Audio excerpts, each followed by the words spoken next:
Here is a question that ruins conversations. Do you choose what you believe?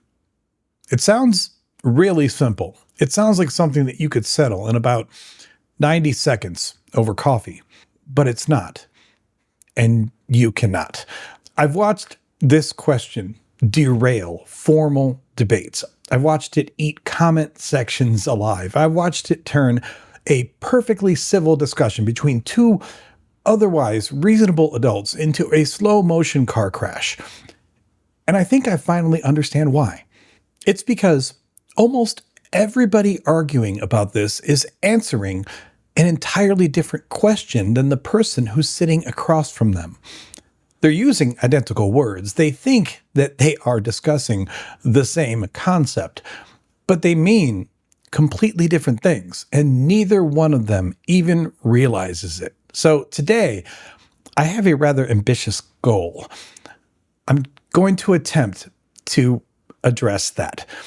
I also, for the record, want to kind of correct myself. See, a while back when this channel was still pretty young, I put out a video where I argued pretty confidently that belief is not a choice.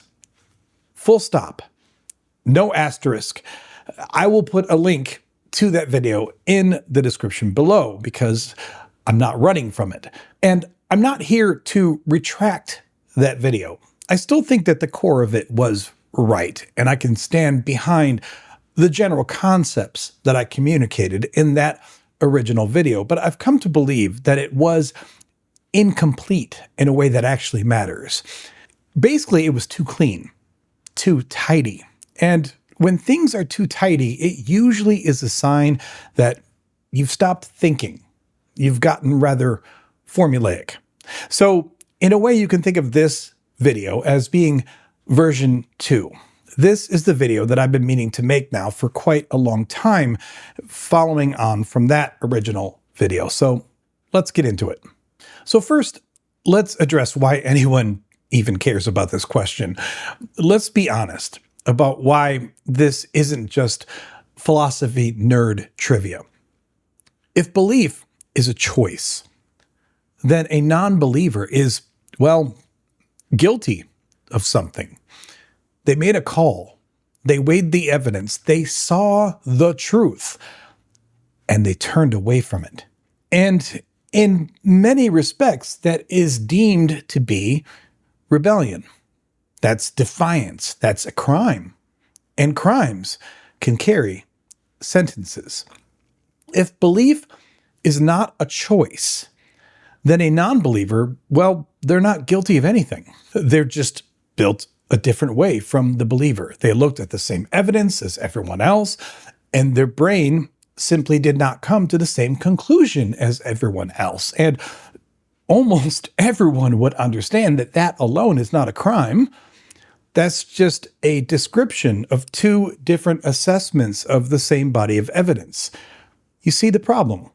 The entire moral architecture of a huge chunk of Christian theology sits on top of this question. Not near it, not somewhere in the vicinity of it, but right on top of it. It's a load-bearing beam. Let's take the most extreme version of this. Eternal conscious torment, or more colloquially speaking, hell as it's popularly preached.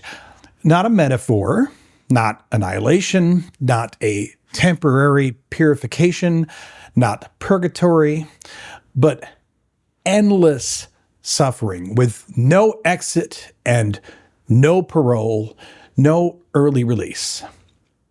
Now, I've got a whole separate set of objections to that doctrine. The proportionality problem alone should be enough for any reasonably minded, justice-centric person to shut it down. Infinite punishment for finite offenses is not in any conscionable way justice. It's not even a bad attempt at justice. It's a category error wearing a robe and a collar. But let's set that aside. I don't want to go down that rabbit hole. Let's just say that you've somehow made peace with the concept of infinite punishment. Let's say that you have one of the standard apologetics in mind that works for you as to how infinite punishment, how hell in eternal conscious torment somehow makes sense. But you still have a second problem, and it's even worse than the proportionality issue. You need the person in hell to have made a choice that in turn causes them to deserve it. Because if belief isn't a choice, then hell isn't a courtroom outcome. It's a birth defect with consequences. It's punishing someone for their own immutable characteristics. Think about what that actually means. You'd be torturing a person forever for a trait that they never selected. That's not morally distinguishable from punishing someone for being short or left-handed or black or female. I want to sit on that for a second because people tend to just rush right past it. You see, we recognize universally that punishing someone for an unchosen trait is, well, it's damn monstrous. We don't even debate this. It's one of the very few moral positions that has near total buy-in across cultures, across politics, across religions even. Punishing people for what they are rather than what they did is pretty much the textbook definition of injustice. So if you are a believer in eternal conscious torment, you can't afford for belief to be involuntary, not for a second. The whole thing collapses into obvious horror the moment that you concede this one single point. And I don't think that most theists are consciously running that calculation. I really don't. I'm not accusing anybody of sitting down and doing some really cynical math here, but I do think that a lot of them feel it. Somewhere below the level of articulation, there's a pressure. There's this sense that this particular door needs to stay shut. And that's why the resistance to this idea that belief is not a choice is so much fiercer than the topic would otherwise seem to warrant. You'll notice something if you watch enough of these conversations like on YouTube. You can question the historicity of the resurrection and get a fairly relaxed response. You can question the authorship of the pastoral epistles, and most people will honestly shrug, but suggest that unbelief might be involuntary, and the temperature in that dialogue changes immediately. And that's not a random reaction. That is somebody desperately protecting a load-bearing beam. And just in case you are tempted to believe that this is just a question about whether you accept God or not, you know that this isn't just about God.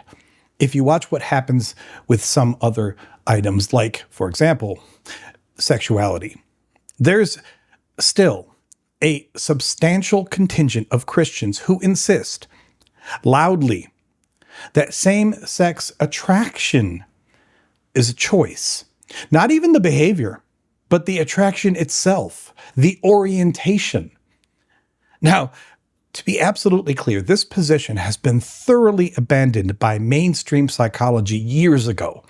It's been abandoned by most of the medical world. It's been abandoned by a lot of Christians, to their credit. But the people still holding it are holding it against essentially all the available evidence. So why are they holding on? Well, it's the same reason. It's an identical mechanism. Because there are texts that prescribe brutal outcomes for same-sex behavior and, by extension, same-sex people. Leviticus prescribes death. Paul lists it among the things that can keep you out of the kingdom. Whatever your hermeneutic, you've got a problem right there on the page. And that problem sounds a certain way if the person is choosing. But it sounds an entirely different way if they've made no choice at all. See, God condemns those who rebel against his design is a sentence that a believer can say without flinching. But God condemns people for a trait that they were born with and never selected. Well, that is a sentence that makes normal human beings with actual morals extremely uncomfortable, and it should. So the choice framing here at work isn't incidental. It's protective. It's doing real work on its own. Same structure as the hell argument, different topic, but the move is still the same move. Once you learn to spot it, you'll see it everywhere. Anytime a doctrine produces an ugly outcome, watch for someone quietly inserting the word choose into the description of the victim. It's a load-bearing word, and it does great work in upholding an immoral ceiling. Now, before we move on from this, there is a wrinkle that I can't resist pointing out. The Bible itself isn't nearly as committed to belief as choice as its defenders would have you think. See, Paul, in Romans 1, argues that God's nature is plainly visible in creation. So plainly visible that nobody gets to plead ignorance. The NRSV closes that thought by saying that people are without excuse. But read that carefully. That's not a description of a choice. That's a description of something so obvious that refusing it is incoherent. Paul is arguing that unbelievers are at the highest level of belief and lying about it. Then flip over to John 6. Jesus says nobody can come to him unless the Father draws them. Nobody. That's not an invitation with a doorknob on the outside. That's a door being opened from within by somebody else. And then there's 2 Thessalonians chapter 2, where God actively sends a delusion so that people will believe what's false and be condemned. I'll let you sit with that one. That's not a text about human choice. That's a text about divine tampering with human belief for the purpose of justifying a verdict. So even inside the canon, you've got competing machinery. Some passages treat belief as a decision.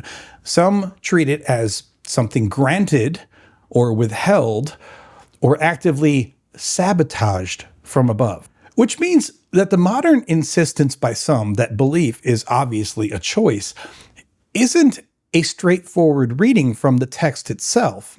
It's a selection from the text. And it's a selection made under pressure for reasons that we've already covered.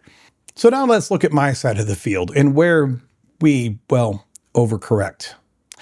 Let's turn the guns right back around on me and my ilk, because I don't think that my own camp has covered itself in glory here either.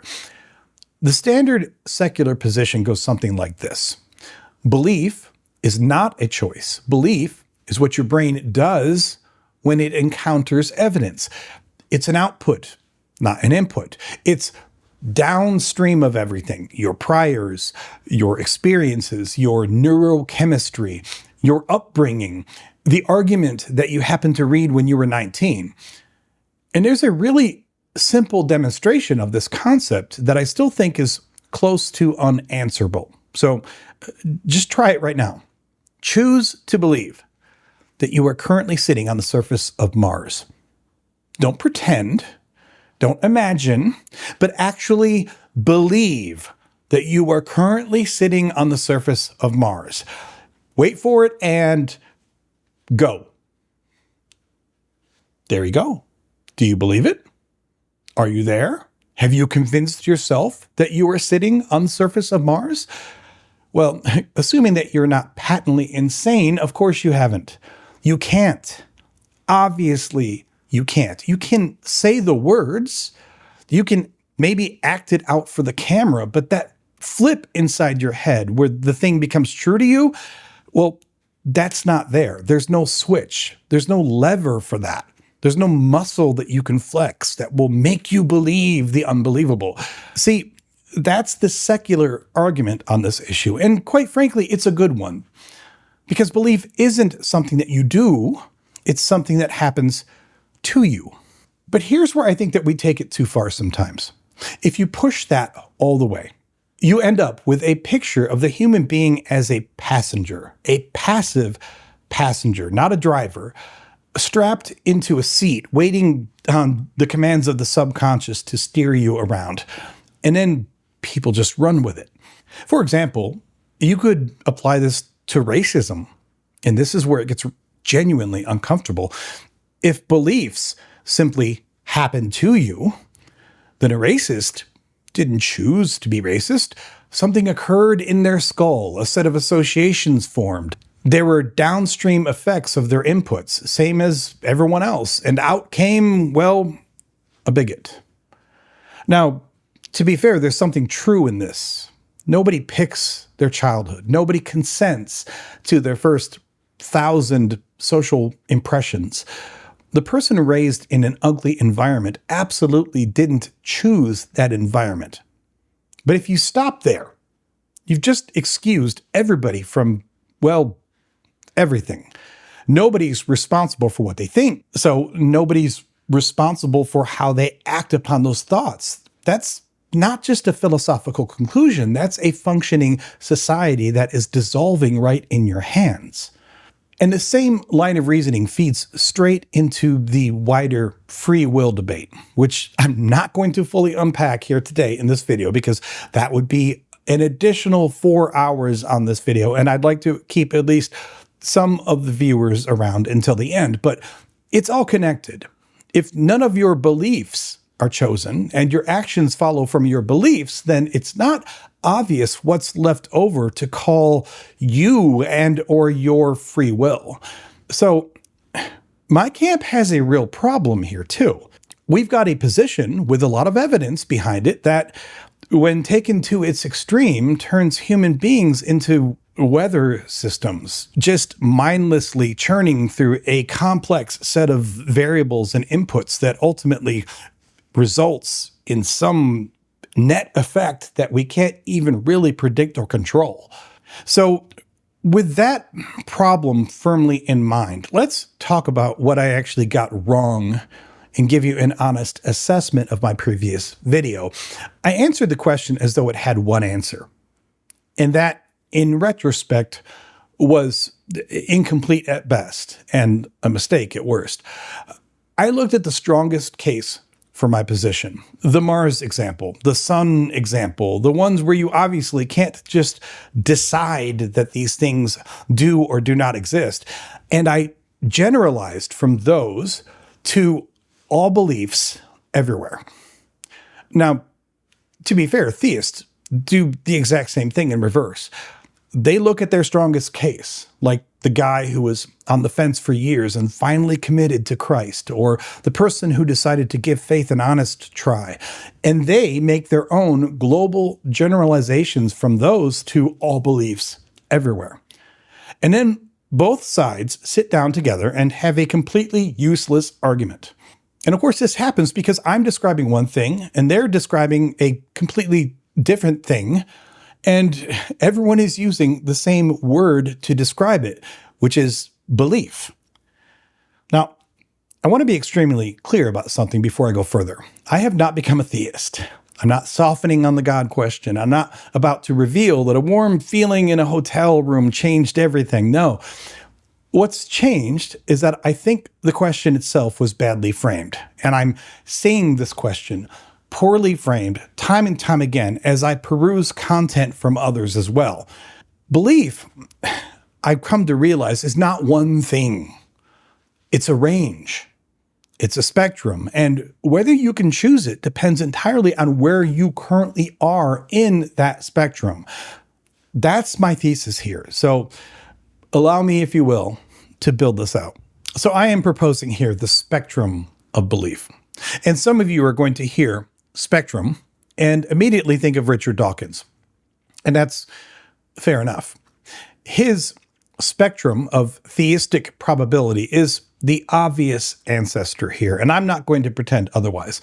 But his scale does a far narrower job than what I need. It measures one axis and one axis only, theism to atheism. How confident are you that a God exists? That's it. But I'm a bit more ambitious than that. I want something wider than that. I want a scale that handles any beliefs at all.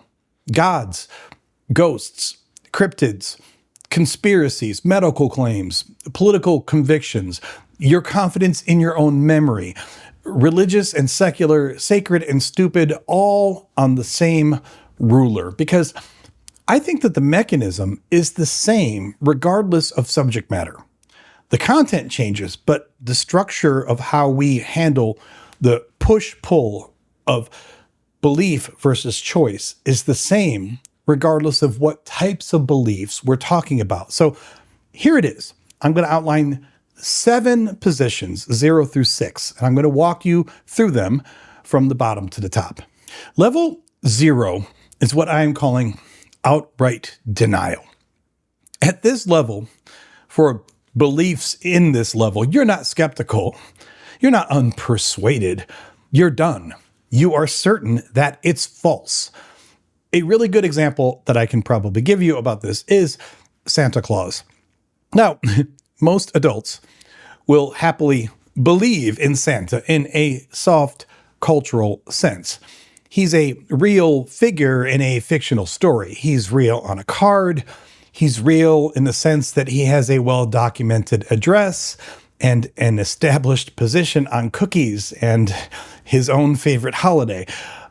But as an actual entity existing in the material world, delivering physical objects to billions of children in the same night at every home on the planet in one night, well, there's zero chance of that. There's not a flicker. There's nothing there to negotiate with.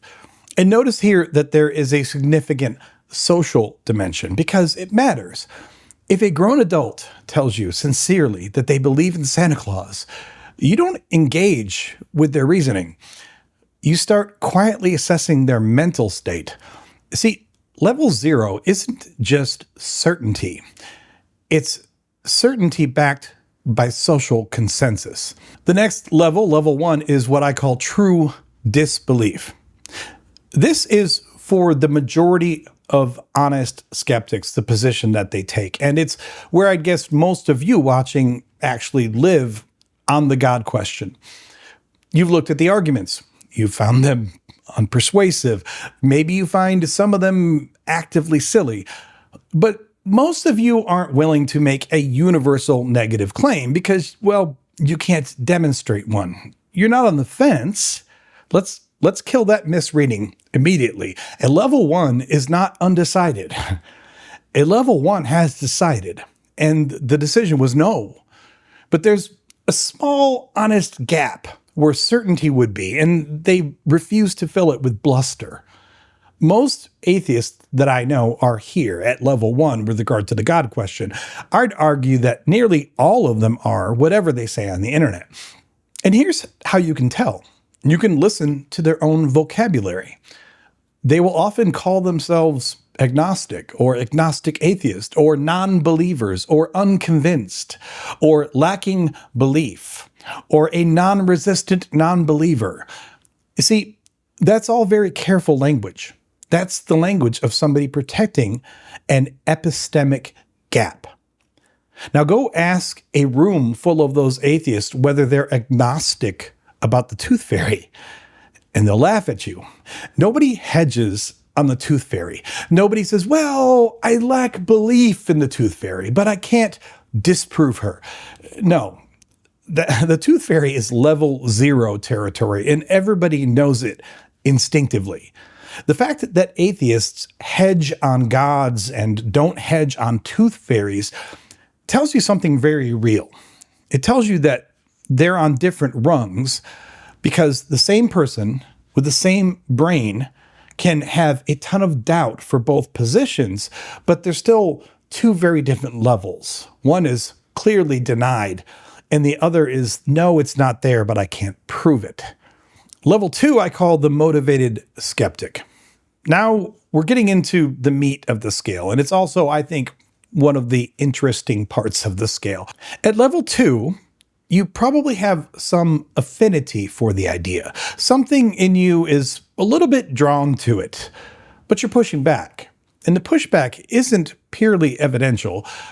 There are probably other factors involved, some of them conscious, some of them not. A good example, I think, here is ghosts. Let's say that you've had one of those type of experiences. You were in the old house. It was kind of creepy. You had the wrong kind of quiet around you, the feeling on the back of your neck that you couldn't quite explain and you didn't really love, and everything felt kind of eerie and off. Maybe a door rattled, or maybe something fell off a table with no explanation.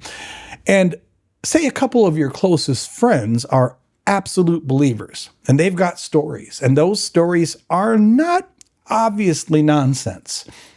But you've never actually seen one shred of reputable, empirical evidence. And more than that, a real ghost would blow a hole through your entire model of how the world works. So you stay skeptical. But it's not neutral skepticism. You've got a stake in the outcome. Some part of you wants the answer to be no, because the alternative is, well, it's ontologically expensive. That's what I call a level 2. You're leaning away from belief, but with a hand on the door. Now let's look at level 3. This is what I call true neutrality, the actual middle. This is rarer than people claim, and it comes in 2 flavors. Flavor 1, which is probably the source of most true neutrality, is just simple ignorance. You don't know much about this particular belief. No belief, no disbelief. You don't have an opinion worth defending or attacking. Let's say that you have no religious background whatsoever, and a friend that you respect tells you that, hey, you should look into Buddhism. They think that you would be interested in it. And you probably will, because you like this person, and they're not usually wrong about these things. But right now, you're a 3, because you're not rejecting Buddhism. You're also not embracing it just because a friend told you to look into it. You've got roughly nothing to go on, and you're comfortable telling anyone who asks that this is your position. The other flavor of this neutrality is more earned. You've actually done the work. You've read the material, you've weighed the arguments, and you've come out on the other side just genuinely unmoved in either direction. You have evidence about this belief, positive or negative, but it just doesn't move you in either direction. Both of those are level 3. Both of them are neutral. But the first one, the ignorant one, is just kind of empty because you're neutral, because you don't know anything about it. The other one is more balanced because you've done the research and you still just don't know where to go. Doing the research and being truly neutral afterwards is pretty rare, although it can happen. Most of the things that you're really neutral on are that way because you just don't know much about them. Level 4 is what I call the motivated seeker. This is the mirror image of level 2. At this level, you've got open questions, real ones, perhaps what we would even call doubts. But there are factors pulling you toward belief. And again, some of those factors are conscious and some absolutely are not. You may actively want this to be true. The clearest example that I can come up with off the top of my head is if you were to receive a terminal diagnosis. See, you get the news. You've got 6 months, maybe. And suddenly, you're looking into treatments that you would have mocked 18 months earlier. Supplements, alternative protocols, things that you would have called nonsense at a dinner party just 6 months ago. Now, I want to be very careful here as I describe this, because I am not mocking anyone in such a position. I think that's one of the most human things that happens to anybody. When the floor drops out, you reach for whatever is in range. But notice what's actually happening. Your evidence didn't change. The situation around you changed. And therefore, as a consequence, often your belief moves in a given direction to accommodate the situation. That's the whole point of level 4. The needle is moving for reasons that often have nothing to do with the data itself. And I'll add this. A lot of religious conversion happens right here at level 4. not in a lecture hall, not when you're watching a debate on YouTube, but in a hospital corridor, or at a graveside, or in the wreckage of a failed marriage, or in rehab. These places where we find ourselves at a crossroads and we reach for something. And this is often a place where belief comes in because we are motivated to believe. So level 5 is what I call true belief. You're confident, extremely confident. You defend this belief in public. You'd organize your entire life around this belief. But we're still not filing it under knowledge. Somewhere in there, whether you state it openly or not, you know that it's still a belief. Believe it or not, most devout, lifelong followers of a religion live right here at level 5. Not level 6, but level 5. And I'll give you an example of how this can play out, even for those who aren't looking at it from a religious perspective. I am, with regard to extraterrestrial life, a level 5 true believer. See, the numbers are absurd. The scale of the universe is genuinely mind-blowing. And the idea that this one damp rock is the only place in the entire universe that anything ever got started strikes me as close to unthinkable. But I also have to be honest with you. There is not one confirmed piece of evidence. Not one. There are no specimens, no confirmed signals from aliens. There are no spacecraft. There are no abductions that we can actually confirm. Nothing whatsoever.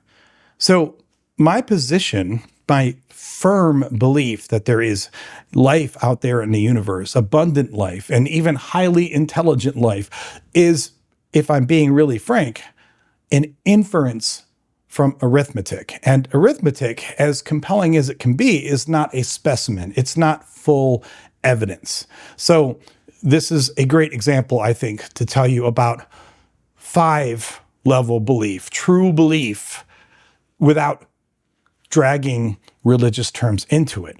I am confident that there is extraterrestrial life in the universe. I cannot prove it, and I know that. And finally, the highest level of this belief spectrum is level 6, which I am calling ontological knowledge. This is the top of the scale. You don't believe it, you know it. For example, the sun. Nobody believes in the sun. That's a silly and nonsense construction, and your ears probably reject it immediately if I talk to you about believing in the sun. You don't believe in the sun any more than you believe in your own hands or the ground beneath your feet. In fact, here's the tell. If somebody demands that you believe in the sun, as opposed to simply asserting that, hey, the sun's up there, you wouldn't be persuaded. You'd start wondering what was wrong with them. The word believe would be doing something strange and slightly alarming in this context, because we don't even talk about belief with things that we're so certain about that they're no longer even belief. They're just knowledge. That's what level 6 looks like from the inside. Applying the whole construct of belief to it doesn't even parse when you are that confident about the belief. So after explaining all of my levels to you, where does choice actually live here? See, I think this is kind of the payoff. This is the part that I really want you to take away from this video, even if you forget every example that I just gave you. Choice doesn't operate uniformly across the scale. It actually operates more or less in a specific zone. And knowing which zone somebody is in tells you everything about whether the conversation that you're about to have with them is even worth having. See, I've just given you these 7 different levels of belief, but I'm going to break them down a little further into 3 different tiers. So the first tier, we'll just call it tier 1, is comprised of levels 0 and 6, the bookends to the spectrum. At this level, whether you're pro or con, there is no choice at all. See, at the poles, you're not believing anything. You're just seeing. The proposition has stopped being a claim under evaluation, and it's just become part of your environment. It's become part of the furniture. You can't choose your way out of a 6, and you can't choose your way into one. It's not a matter of willpower or honesty or effort or faith. See, there's no mechanism that gets you into or out of 6 or into or out of 0. It's like trying to decide to stop seeing a certain color, or trying to decide that gravity doesn't exist. So when somebody is at a 0 or a 6, and they get told that they should just choose differently, well, they don't hear an argument, they hear an insult. And quite frankly, they're right to hear an insult. Just try this little thought experiment. Walk up to somebody and tell them to choose to disbelieve in gravity. Just decided that it's not there. And when they fail, inform them that they will burn forever for their refusal to choose to not believe in gravity. That's not a debate tactic. That's a description of something that's ultimately nonsensical and probably cruel. The second tier is levels 1 and 5. These people are entrenched, but not necessarily sealed in. See, these people move. It happens. People deconstruct. People convert. It's real. But here's what I want you to understand about how this happens for people who are in levels 1 and 5. It has to come from the inside. If a level 5 theist is going to deconstruct, it will not be because you assembled a devastating syllogism in a comment thread. It'll be a slow, structural failure that starts probably somewhere private and probably takes years to fully manifest. Maybe it's a question that they couldn't unask. Maybe it's something that a pastor did. Maybe it's a text that they finally read for the first time without the God goggles on. You didn't do that. You might have been one input among 10,000, and that's probably the ceiling of your influence here, and you should make peace with that. And this cuts both ways, obviously. Most atheists, as I told you before, are really a level 1 in terms of their disbelief in God. They're not immune to changing their mind, but they're honest enough to tell you that no apologist is going to argue them out of it in a live exchange. That's not how a level 1 disbelief moves either. If they're going to somehow turn towards greater belief, it's going to have to be driven somehow from inside them. And here's the thing that I find most useful about this tier.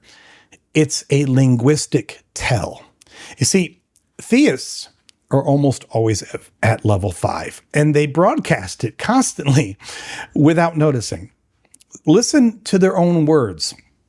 Faith, belief, trust, testimony. I have faith that. I believe in my heart that.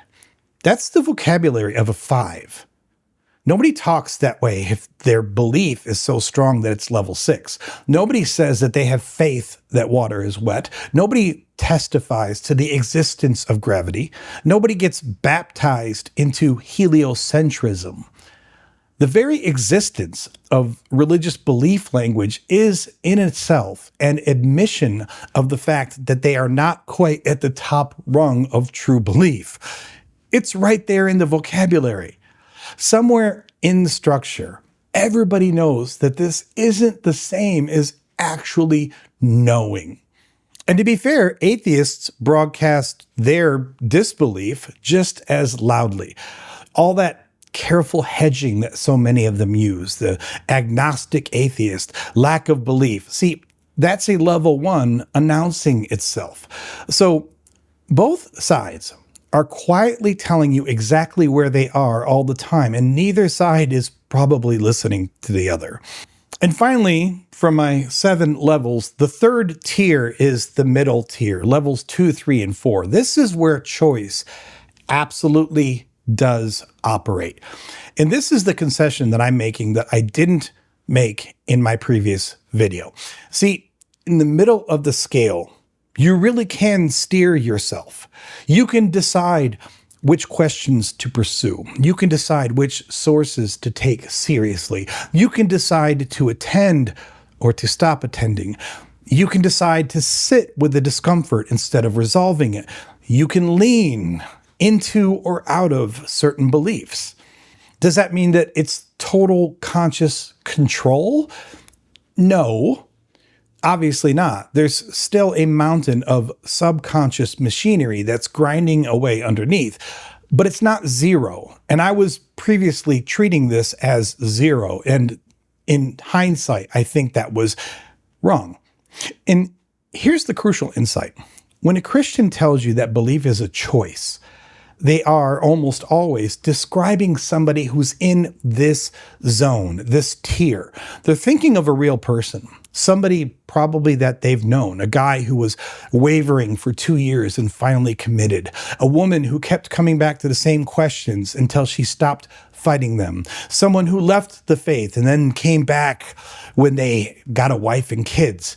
These people exist. And that's a real description of a real process, a real path that many people throughout their lives have taken. But what's wrong about this is when you generalize this over all belief. And when I told you that belief was never a choice in my prior video, I was describing real people too. The ones at the polls, the ones who can't flip the switch because there is no switch to flip.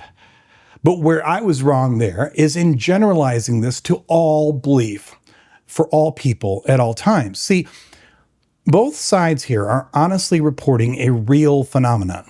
Both sides are describing a different rung on the ladder. And then they walk into the same room and spend 3 hours arguing past each other while the audience slowly loses their will to live. And that's the whole fight. That's all it ever was.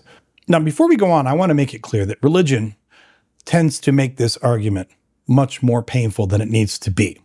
So I want to strip the religion out of it for a minute because, well, it contaminates the discussion so badly. See, the moment that you bring gods into it, you drag in everything else: identity, family, community, grief, what your mother would say, whether your marriage survives, whether the last 30 years meant what you thought that they meant. That's deep shit. People get defensive. Of course they do. You're not asking them about a proposition. You're asking them about their entire life. So for the purposes of illustrating this process a little better, let's just use something with no emotional freight attached for most people. Let's use the example of cryptids. You know, Bigfoot, Nessie, the Mothman, the whole crew of fantastic creatures. Now, some people are absolutely convinced they are a level 6. They believe that there's a population out there and the government is keeping it quiet, and their uncle saw one in 1984. Some people, of course, are equally convinced in the other direction. They're a level 0. Every photo is just a blur and every sample is a bear, and the trail cams have been up now for 20 years without producing one usable frame. And then there's a whole crowd of people in the middle. People who think that it's mostly nonsense, but they find the idea fun, or people who've read a bit and think one or two accounts are hard to dismiss. These are mostly like level 2 through level 4, all of them in that undecided bucket. Now imagine walking up to a hard level 0 who just thinks all of the cryptid stuff is complete and utter ridiculousness, and then telling them that they have to choose to believe in Bigfoot. They would be insulted, and they should be. You just told a grown-ass adult to decide that a thing that they consider obviously false is actually true. That's not an invitation. That's not an intellectual discussion. That is a demand that they perform a lobotomy on themselves. And to be clear, they couldn't do it if they wanted to. There's no lever. There's no switch. That decision, that belief already happened to them probably years ago, and it happened without a vote. But if you meet someone who's at a level 3, truly neutral, well, they could genuinely go either way. A good documentary might move them. A convincing debunking might move them the other way. They could choose to dig in, or they could choose to just let it go. In both scenarios here, we're talking about the same topic, cryptids, the same general question, do they exist?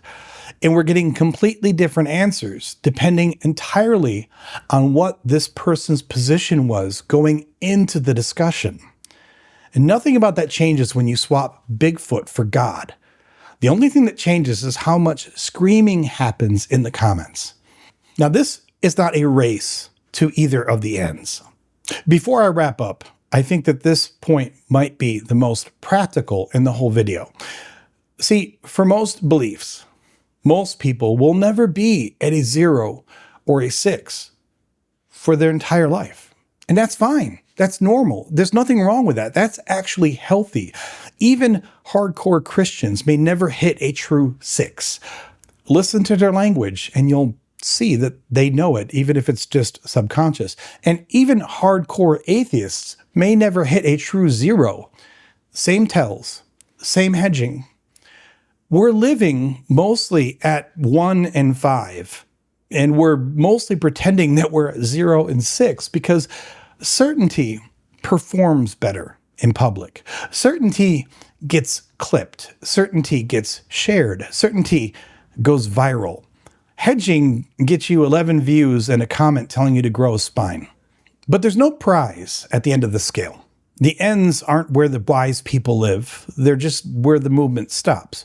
And if you're talking to somebody who genuinely is at one of these poles, please understand what you're doing when you tell them to choose otherwise.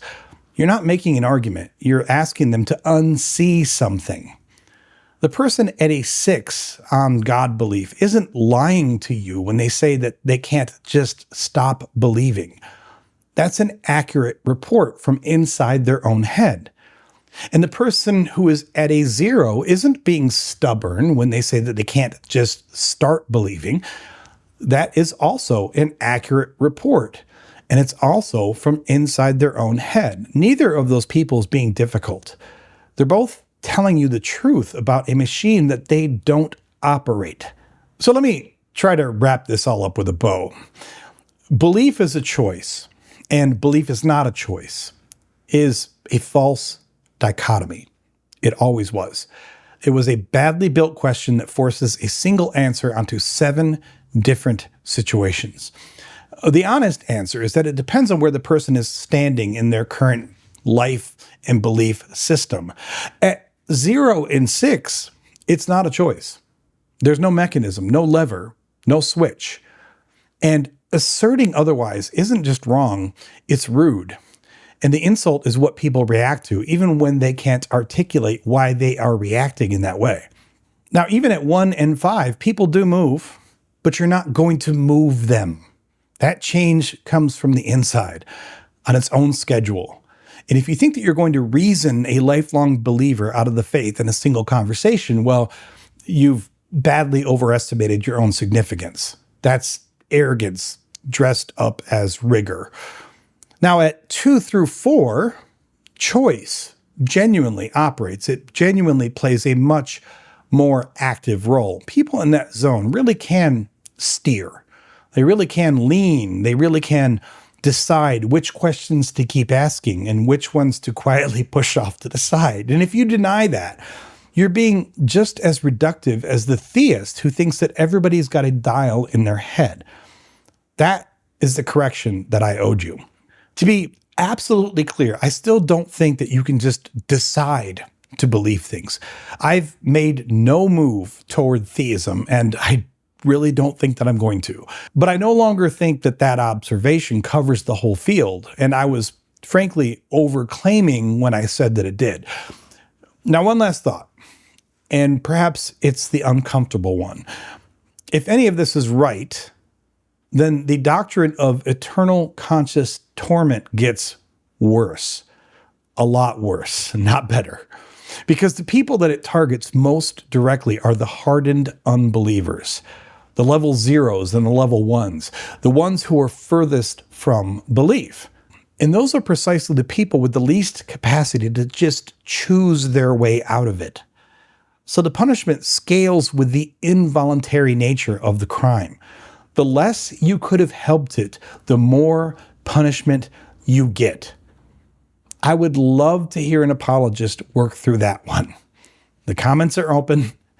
And if you want to talk to me live about it, we now live stream every Tuesday starting at 5 p.m. Central. So if I have screwed up anything here about how belief works, and newsflash, I'm not a psychologist. So if somebody with training in this would like to set me straight, I would love to platform your feedback and share it with my audience.